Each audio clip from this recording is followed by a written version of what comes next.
Okay, so yesterday on the Landsblog, I said Brando wasn't here. He had gone out for the day, and I told you he was getting his hair did, as we put it in our house, and here it is. I want you to look up there, buddy. Look up there.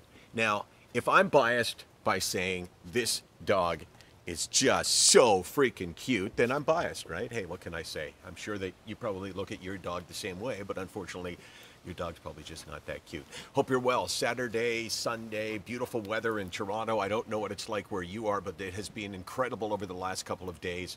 And once again, I always notice that if the weather is great and you feel great, then those are the perfect combination. But I'll tell you what, I would rather have a horrible, horrible weather day.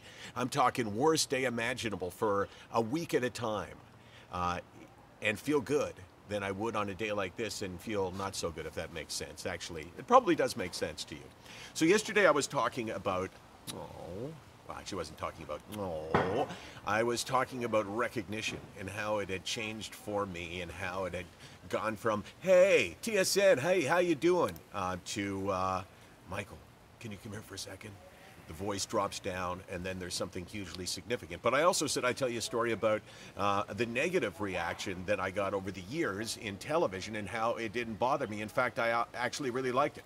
So I'm standing in line at a Maple Leaf game to get some popcorn. And the guy beside me looks at me, and he gives me one of these, like, I know you. I go, hey, how you doing? He goes, yeah, Landsberg. I don't like you. I said, well, you don't know me. He said, on TV, I don't like you. I said, okay, let me ask you this question. Are you saying that to me because you're trying to be a jerk and you're trying to bug me, or do you honestly really think I don't like that guy? He said, I was thinking that I just didn't like you. And I said, you know what? Good for you. You're right. He said, what do you mean you're right? I said, it's your opinion. Like you think I'm a jerk. Then I am a jerk. How can I argue with you and tell you that your opinion is wrong? You're talking about the me that you see on television. Just like when I watch television, there's people that I think they are jerks. He goes, so you're not mad? And I said, not only am I not mad, but actually I really respect you for having the guts to say to a guy, I think you're a jerk. He said, oh man, I'm really sorry. I was just being a jerk. And it was like this great moment where it all came together, and I wanted to look at him and say, you are so beaten.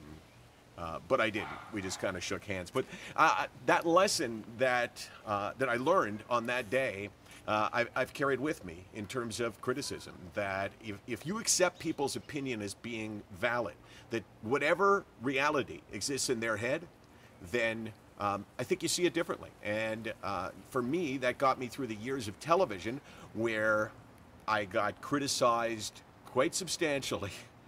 I mean, things that you can't even imagine. Like one guy I messaged back, he said, you know, I wish it would have been you instead of Robin Williams who killed himself.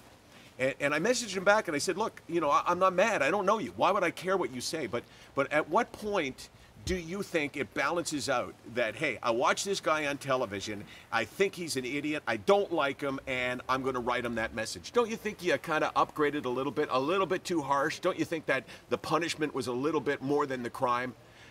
So that was my story for you. The fact that never really cared what people said, but now I do care, because now it's totally different.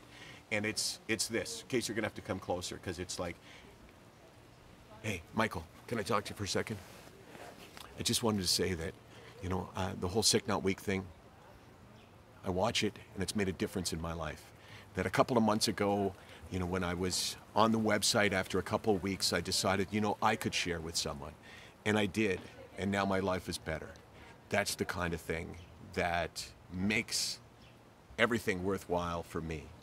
SickNotWeak.com. I guess I don't have to speak in the voice that that person that comes up to me always drops down their voice. SickNotWeak.com, 24 hours a day, 364 days a year. Tomorrow on the Landsblog, I want to talk to you about an actor that I think is changing the world, not by her acting, but by her honesty.